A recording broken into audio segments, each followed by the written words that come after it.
You lie! Coward! She loves me! She sold you out for money, you witless hulk.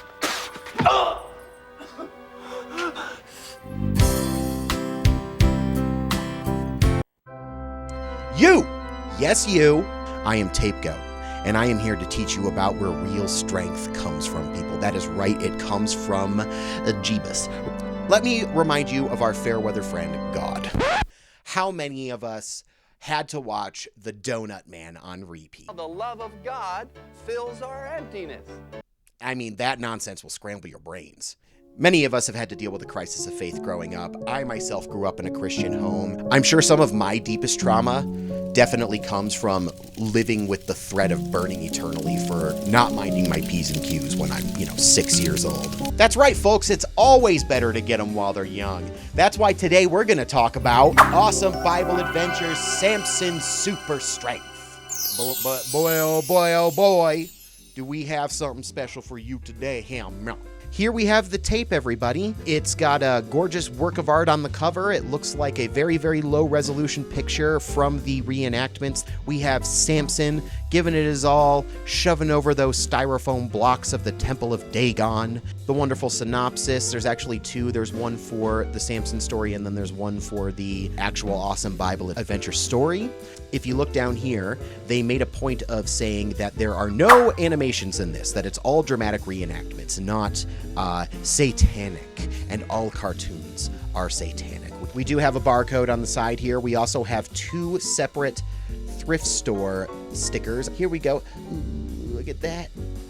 So pretty. It's been kept in pretty good condition, probably been kept in a basement for a really long time because that label is nice and white. You can see that it displays the runtime in a very courteous way. And there we have it, everybody. Awesome Bible adventures. So, let's get into it. Meet Samson and witness his amazing God-given strength as he holds the army of the Philistines at bay. When his strength is taken by a vicious trick, he prays for his power to return once more. God gives Samson the strength he needs to destroy the pagan temple. Yay! The first question that we have to answer tonight before we can move on is who made this thing? That's actually a little bit of a loaded question. Really, the easy answer is this was made by the Total Living Network under their Total Living curriculum. If you haven't heard of the Total Living Network, you're not alone. I hadn't really heard of them before, but they are a long-running, I think they started back in 1976. They've been going strong for nearly 50 years now, but they are a network that deals mostly in televangelism. They show the 700 Club a lot.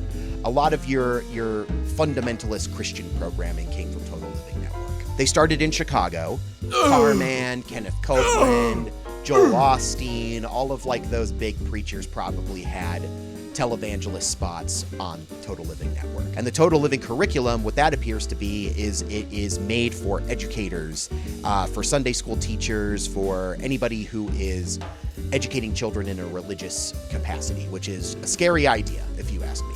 The makers of this tape only shot a very small amount of the footage, most of it concerning the framing device of it being a children's show. The rest is bastardized footage from dramatic reenactments from a documentary about the Bible called Ancient Bible Secrets 2. Next question we have to answer is, what is the vidyas? Everybody meet Julie and her band of misfits. We got Ryan, Katie, Emily, this jokester named Teddy, Maria, and Jonathan. The tape begins with Julie, and right off the bat, Julie comes off as weirdly hostile towards Ryan, her much younger friend. What on earth are you doing? I can't find it anywhere. Because Ryan is rooting around all in her crap looking for his dang pendant. My lucky pendant. I had it just the other day. Now it's gone. What lucky pendant? And he needs that pendant because he can't win the baseball game without it. Why do you need it now? I've got a game this afternoon. That's why. I need that pendant or we'll lose. Suddenly, a whole bunch of other kids appear out of nowhere just in time to do not a whole lot for the rest of the tape. Maybe you left it at my house. Maybe it fell off when we were playing tag. I think you guys are getting a little bit upset over nothing. Julie brings them all together and tells them that their demon charms are not going to bring them the salvation or strength that they are looking for, and that the only way that they will get strength, the only way that they can win the baseball game, is to pledge fealty to, you guessed it, Jeebus and God-Man. This brings us to the story of Samson's super strength. Do you want to hear the story? I want to hear this story. I think it might help you feel a little bit about your so-called lucky pendant, Ryan.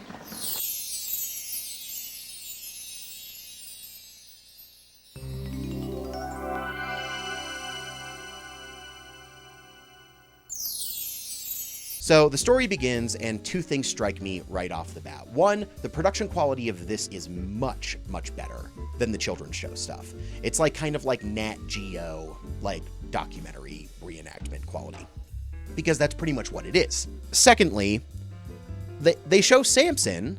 My first thought is, that guy looks really, really familiar.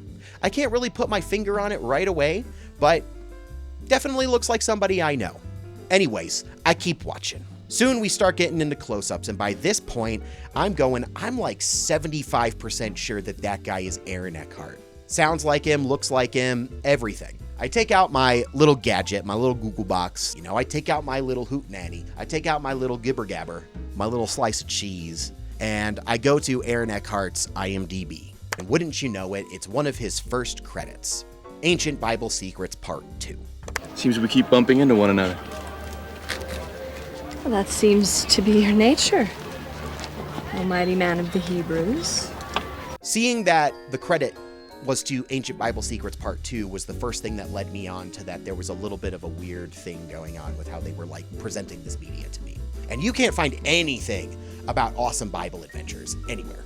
So another thing I noticed is that when you get to the end of this tape, the director is a guy named David Priest, whereas the Ancient Bible Secrets documentary was directed by a guy named Timothy J. Nelson. So's I get to thinking, trying to make it all make sense, because I can't continue on until I get to the bottom of this. I noticed that there's two writers there. They are the authors of the book that is the source material of this documentary. Charles E. Sellier Jr., or Sellier, I don't know how to pronounce it, and David W. Balsiger, who are respectively acting as supervising producer and producer on Awesome Bible Adventures. It seems like these guys were involved heavily in the creation of this Ancient Bible Secrets 2 thing. So they took the footage from this, seemingly more secular documentary about the Bible. Also seems a little bit more adult. It doesn't really seem like it's made for children. They took the footage from that and they shoehorned it into a children's show television format so they could indoctrinate their soft little brains. Here's the thing. I'm pretty sure that this Ancient Bible Secrets documentary was really not made for children. I mean, there is violence and menacing. There's overt sexuality. I mean, it's biblical. Buddy, this is TapeGoat from the future. Ooh. So, I was in the middle of editing this thing and came across a pretty vital piece of information that I really feel like shouldn't have been left out. I did a little bit of research on Charles E. Sellier Jr., he wrote the book that Ancient Bible Secrets 2 is based on. Turns out he is a super well-known Emmy-nominated television writer who created The Life and Times of Grizzly Adams with Dan Haggerty, which is the reason why on the label it says Grizzly Adams Productions.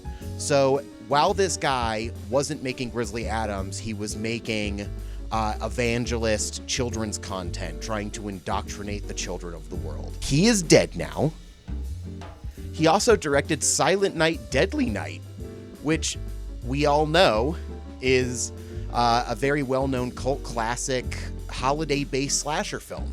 Anyway, I figured I would just add this little addendum just because it seems like a pretty interesting piece of information, pretty vital. Anyway, back to the video. There was one Israelite man, though, who brought fear to the Philistine soldiers because of his incredible strength. His name was Samson, the Israelite leader and a judge appointed by God. Samson had long hair, which he promised to God he would never cut. He's an Israelite. He hates the Philistines. He has a luscious mop of hair on his head. because he is a Nazarite, and Nazarites pledge their fealty to God by promising to never drink wine and to never cut their hair. I guess his hair grows really slow because after a few decades, you figure his hair would be a little bit longer than the way it's depicted in the show. So it's this guy Samson. He's becoming a real problem for the Philistines. He just keeps yeeting them. They keep showing up and trying to collect taxes, and he just shows up and yeets them across the way. At this point in the tape, Julie interjects to point out that Samson only erroneously believes that his hair gives him strength. Where do you think Samson really got his strength? From God. That's right. Our strength is in God and his power, not in long hair or lucky pendants. As if he's arrogantly or superstitiously believes that it is singularly the hair. But we've already established that the whole premise of his hair is that he made a promise to God that he wouldn't cut it. So I almost feel like indirectly through that virtue, he knows his strength comes from God. He doesn't just believe it's his hair. I don't know. So the Philistine leader catches wind of this Samson guy and how he can't stop throwing around his buddies. He can't stop yeeting the Philistines. Just exactly who or what is he?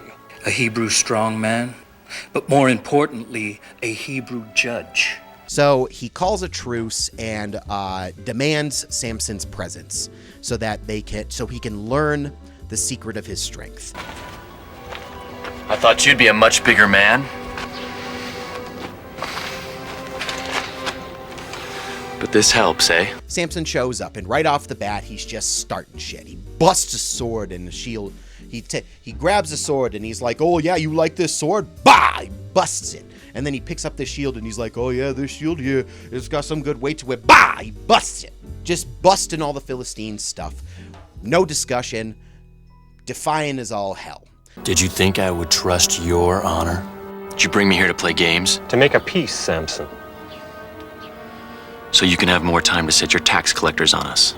For some reason, when he's not crunching these guys' buns, Samson's just kicking it with Philistines in the village. During this time, that's where he meets Delilah. It is here that he may have met his downfall. The beautiful Delilah. He starts getting in real close with Delilah, and the Philistine leader sees this. So he's trying to talk Delilah into getting her to betray Samson and reveal the secret of his strength, the be-all, end-all of this. Say, I noticed that you're getting awful close with that Samson guy over there. It would be a shame if somebody seduced him and got him to reveal the secret of his strength.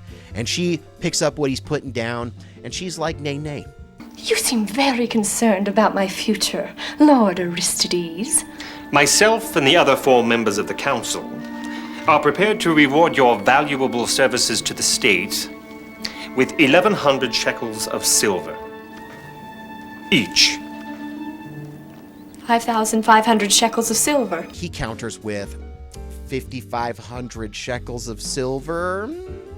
That weakens her resolve pretty dang quick. She's like, okay. Money is real. You can hold it, feel it, buy comfort and luxury with it. Who would be poor rather than rich? I will not be poor. Then we cut back to the children. What is it Delilah loved more than Samson? All that silver. She didn't want to be poor. She was greedy. The definition of greed to them isn't hoarding wealth when you already have it. It's not wanting to be poor. That automatically makes you greedy. If you're poor, you best be happy because the only other route is going to hell. You stay poor and you like it. She accepts the 5,500 shekels of silver. She gets with Samson. They're kicking it. While he's all sprawled out naked, she gets him all drugged up on milk. Since Samson would not drink wine, Delilah gave Samson a special kind of milk that would make him dizzy if he drank enough of it. I guess to loosen his resolve. Are you sure this is only scented milk? You know my vow with God forbids me wine. I swear, it is not wine. Delilah bothered Samson so much that he finally told her his strength came from his long hair. He passes out, and Delilah turns him over to the Philistines, and the Philistines cut his hair. He spent a few years there living in slavehood, busting rocks, sad as can be. And after a few years of that, they bring him before a courtyard of Philistines in the temple of Dagon, elder sea god of the cosmos. Nobles, priests, merchants, townsmen of Gaza, Philistines all, I think it is fitting that we first bring forth the creature who dared raise his hand against our nation and our great god Dagon. And they're making fun of him, they're poking at him, you know, they're mocking him. He's, you know, the goofy looking himbo. There's also an indication that this was definitely made for adults, because Samson has this kind of grisly wound in his eye, which if you read the Bible story, when he was in slavehood, they gouged his eyes out. That was one of the things they did on top of cutting his hair to kind of like really reduce him and weaken him. But obviously they aren't going to depict that in Awesome Bible Adventures. That would be going a little bit too far. Samson counters with just like, but is there something that you notice about me that is different? You still have eyes. Can they see any changes the Lord God has made in me? His hair, you fools! His hair's grown back! And then Delilah, as if nobody realized before, starts panicking and tearing at her clothes and going, his hair grew back! I thought the whole point of her seducing him and working that secret out of him was that the Philistines would then know what the source of his strength was. And you figured that, like, they would know hair grows back? He prays to God and confesses his sins so that God will give him his strength back. For my sins, Lord God, forgive me. And then he pushes down the walls of the Temple of Dagon and kills everybody, including himself. That's something they don't really mention in this. Like, they're really, it's even weirder. So they don't acknowledge the fact that in that story, everybody in the Temple of Dagon died, including Samson. All they give a shit about, those kids, is that Delilah died because she was a greedy whore. What happened to Delilah? She died in the temple too. In the end, her money didn't do her much good, did it? No, she died in the rubble, greedy bitch. So after the story's over, the children come together and they sing a haunting rendition of The Ants Go Marching On, replacing the lyrics so that they may sing about how God makes us strong so that we may vanquish our enemies and drink their unholy blood. There's just one God who makes us strong whenever we're fighting right from wrong, and we'll never lose the fight. We're all right. There is a corresponding educational handbook for educators to flip through while they're going through this. And they they tell you to pause the video at one point, and they ask you these questions, which we're going to answer right now. Why is it so important to keep a promise to God? Very simple, very wholesome reason. Because he will punish you in unimaginably gruesome ways. In what ways does God give us power? Violence. If you can yeet your enemies, you can yeet the devil. Do you think God will turn away from Samson? No! Because Samson is far too useful in God's conquest to destroy paganism and bastardize their holidays for commercial purposes. Who watches Awesome Bible Adventures? Homeschooled evangelists and unfortunate children who got stuck with a very undermotivated, Christian-pilled substitute teacher for their day. It is unapologetically a piece of media that is meant to frighten children into obedience. You disobey God, you get punished. Is it funny?